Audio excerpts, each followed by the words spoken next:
La mayoría de la gente de nuestro tiempo actúa como si no hubiera una moral válida para todos los tiempos. Piensa que cada generación debe decidir su moralidad. Esta tendencia pretende desarticular la moralidad de la sociedad humana que imperó hasta ahora. Esa es la justificación. Y también entró entre los católicos, porque algunos piensan que si bien hay algunas leyes generales de Dios, el Espíritu Santo es el que nos debe decir en cada época qué es lo bueno y qué es lo malo. Y por ello no debemos juzgar a la gente, aunque sea solo mentalmente. Este es un pensamiento claramente posmodernista y no cristiano. Y por eso en este campo se está desarrollando una guerra cultural que yo diría que es de vital importancia. El posmodernismo está eliminando los juicios de moralidad sobre conductas que antes eran reprobables, para poner su acento en maximizar las gratificaciones. De esta forma se destruye el orden social, porque priva a la sociedad de certezas y de lógica, y porque todo es posible y aceptable si gratifica a la persona. El engranaje central de esto es el adoctrinamiento moral que se está dando a los jóvenes en colegios y universidades, que implica enseñar a aceptar los valores de otras personas sin crítica. Todo es válido porque está anclado a una cultura particular, aunque se despliegue en otra cultura. Por ejemplo, algunos aceptan las violaciones de musulmanes a mujeres en Europa porque ellos están acostumbrados a hacerlo en su propia cultura. Como no hay que discriminar, entonces se aceptan todas las conductas, hasta incluso las reprobables. La nueva moral sostiene que no hay que hacer juicios morales, lo que seguramente has oído en muchas homilías en los últimos tiempos, pero seguramente no has oído homilías hablando sobre la homosexualidad, la pornografía, el aborto, el divorcio y quizás la eutanasia. Esas cosas que son reprobables desde un punto de vista cristiano católico son cada vez más aceptables por el mundo precisamente porque no hay que juzgar. Y eso se ve en las encuestas. A tal punto que si algunos valores como el aborto, por ejemplo, contradicen los hallazgos científicos, peor para los hallazgos científicos. En este artículo te damos varios ejemplos relacionados con el aborto y cómo se lo justifica posmodernamente sin reparar en las contradicciones de estos argumentos. Por eso te recomiendo leerlo. Entre los católicos y los cristianos se están generando nuevos conceptos para lidiar con la moralidad, para definir lo que es moralmente aceptable en esta época. Una es la moral de actitud, que sostiene que los pecados que cometemos no nos impiden llegar al cielo. Llegar al cielo sería algo relacionado con nuestra disposición interior a aceptar la salvación. Esto viene de la mano de las enseñanzas de Martín Lutero, que dijo: sé un pecador y peca fuerte, pero deja que tu fe sea aún más grande. Otro es lo que llamamos la moral de situación, que define la moralidad no por el acto en sí mismo, sino por el estado de ánimo o circunstancias especiales de quien cometió la infracción. Entonces, se justifican los pecados de acuerdo al sentimentalismo, como desarrollamos en varios ejemplos en este artículo. La otra es la que se llama moral consecuencialista, que proclama que la moral se debe juzgar de acuerdo a las consecuencias que tienen los actos. Es lo que justifica la frase muy usada actualmente, que argumenta que aunque se esté haciendo una cosa reprobable, no importa, porque no le está haciendo daño a nadie. Ahora, como cristianos, pensemos en lo que tiene que decir Dios sobre todo esto. Dios nos dio 10 mandamientos como código moral para cumplir. Y Jesús declaró que Él venía a hacer cumplir la ley y no para cambiarla. Pero hoy se relativizan estos mandamientos diciendo que eran válidos para la época de Jesús, pero no para ahora. Sin embargo, si Jesús era Dios y conoce todo y es omnipotente, ¿cómo es posible que no nos haya dado un decálogo moral válido para todas las épocas, aunque sea más cortito que 10? Si Él quiere guiarnos hacia la purificación a la santidad, ¿cómo es posible que no nos haya dado normas claras y tengamos que discutir entre nosotros qué es lo bueno y qué es lo malo en nuestra época? Hoy se habla mucho del discernimiento en el Espíritu Santo, que debemos discernir para cuando tenemos que tomar decisiones. Pero ante una decisión en particular, una persona puede decidir un camino y otra persona puede discernir otro. Esto implica que no existe una moral absoluta, sino que todo depende de la situación. Y esto claramente no es lo que Jesús vino a enseñar. Basta leer la Biblia con un poco de atención para darse cuenta que los juicios morales de Jesús eran claros y firmes. Con esto no queremos significar que el discernimiento no es válido, sino poner énfasis que hay valores absolutos y que en eso se basa la fe cristiana. Y ahora te quiero hacer una pregunta. ¿Tú estás notando que este pensamiento posmoderno de justificar los pecados por la situación de la persona o de que los tiempos han cambiado ha entrado en tu parroquia o entre los católicos que tú conversas o no?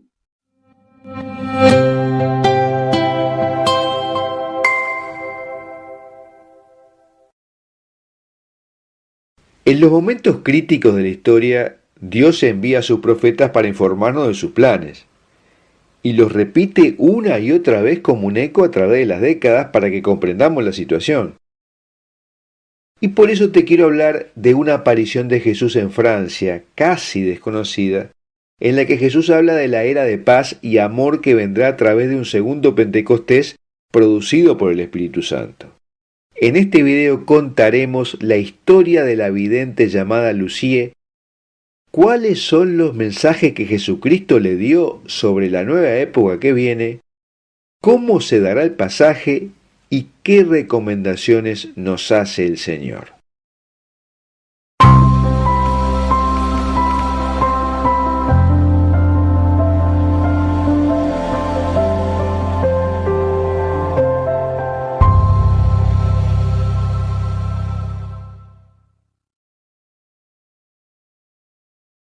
La obra del corazón y de la cruz nació a través de los mensajes de nuestro Señor a la vidente Lucie, residente en un pequeño pueblo de 300 habitantes en la Picardie, en Francia, quien no ha querido que su nombre circule públicamente, aunque muchos la conocen, entre ellos el famoso mariólogo padre René Laurentin, que la ha asistido. Las enseñanzas que recibió están en un sitio web cuyo link te dejo en la descripción de este video en YouTube.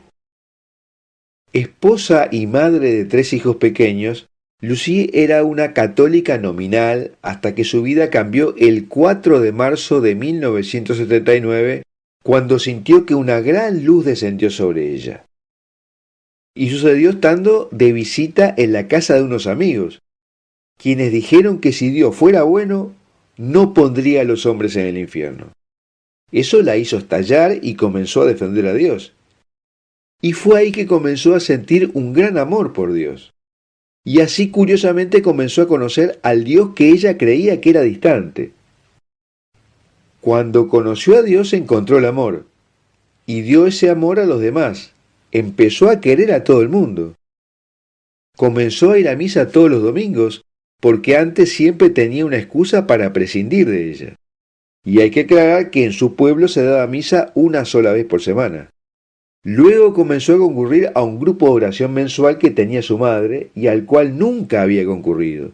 Y ahí comenzó a rezar regularmente el rosario. Por 2 años mantuvo oculta esa relación que había empezado a mantener con nuestro Señor. ¿Y cuándo sintió a Jesús por primera vez? El 15 de octubre de 1979, a medianoche, se despierta en un éxtasis como otras noches desde su conversión. Pero sintió un gran sufrimiento, como si estuviera atada a la cama sin poder moverse y con su cuerpo dolorido. Sintió que no podía soportar el dolor y escuchó esta frase: lo entenderás más tarde. Y al final de este sufrimiento vio frente a ella a las tres personas de la Santísima Trinidad como en el ícono de Rublev. Pero solo una persona le llamó la atención: el Espíritu Santo. Esto pasó y luego continuó la vida de oración con Jesús. Y por 2 años le pidió a Jesús que no la abandonara, porque no quería volver a su antigua vida donde Dios estaba ausente. Y el 21 de diciembre recibió un mensaje claramente: debemos reintroducir e intensificar la adoración debida al Espíritu Santo. Se lo contó a su padre espiritual y éste le encargó intensificar su culto al Espíritu Santo. Y fue a principios de 1981 que recibió las primeras locuciones y los primeros mensajes identificados de Jesús. El primero fue: llamarás a este mensaje el gran mensaje de la cruz. Pero después del primer mensaje de Jesús, tuvo la visita del demonio, que le haría más de 1000 visitas durante más de 10 años. Otros en la casa pudieron escuchar las palabras del demonio, porque eran despertados por la noche con gemidos y gritos. Y fue en esta circunstancia que tuvo que revelar a la familia los mensajes de Jesús.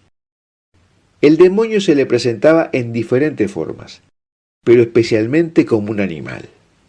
Y entonces habló con el obispo, y éste le envió un sacerdote exorcista que exorcizó la casa con oraciones en latín, porque el demonio le teme al latín. Le proporcionó también agua y sal bendita.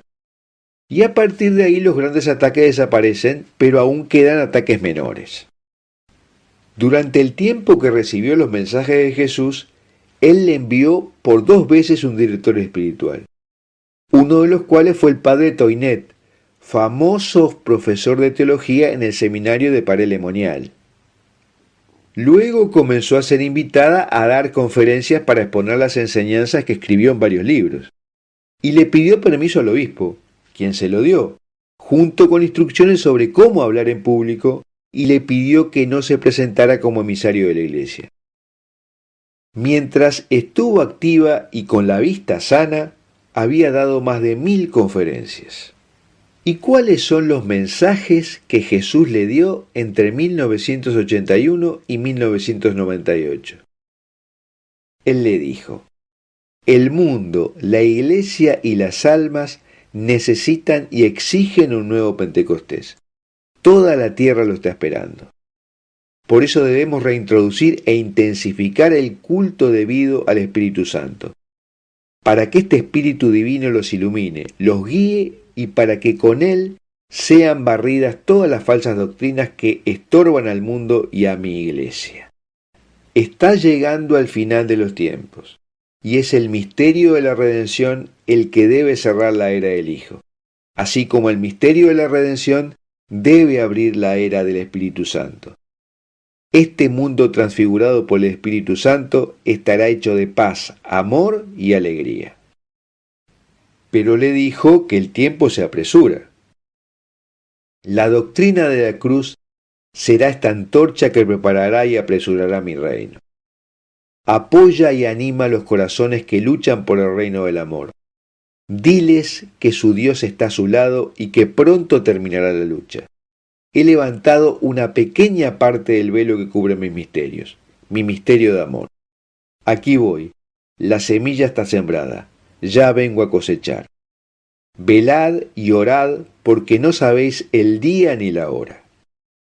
En otros mensajes solicitó ánimo porque dice que estamos yendo a la tierra prometida. Ahora entiende. Llegará el momento en que el cielo tocará la tierra, porque el cielo descenderá a la tierra, se convertirán en uno. Un viejo mundo se va y se está formando un nuevo mundo. El paso debe realizarse en paz, amor y alegría. No llores por este mundo que se derrumba, sino regocíjate en el nuevo mundo que viene. Aléjate de este mundo sin Dios y no sufrirás. Vuélvanse a este mundo espiritual venidero. Muchos se aferran a lo que se derrumba y se les quitará. La alertó también sobre cómo será el pasaje de un mundo a otro, donde sus palabras parecieran que refieren al aviso y al milagro profetizado en Garabandal y antes por varios santos. Dice que todo será silencio, oscuridad y desolación. Solo la cruz se levantará sobre el mundo en toda su luz. Prepárate, alma, para el gran silencio. Es en el silencio donde la voz de Dios resonará.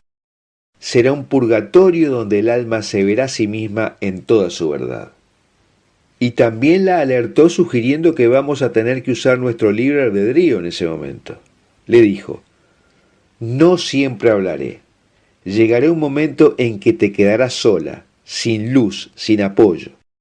Entonces será cuando tendrás que agarrar la pequeña cruz que yo sellaré en tu corazón y la gran cruz del Redentor que descenderá sobre el mundo. No trates de saber cuándo ni cómo. Vive santamente mientras esperas el día de mi gran regreso. Y le dijo que ese día está cerca. Ya la copa se desborda.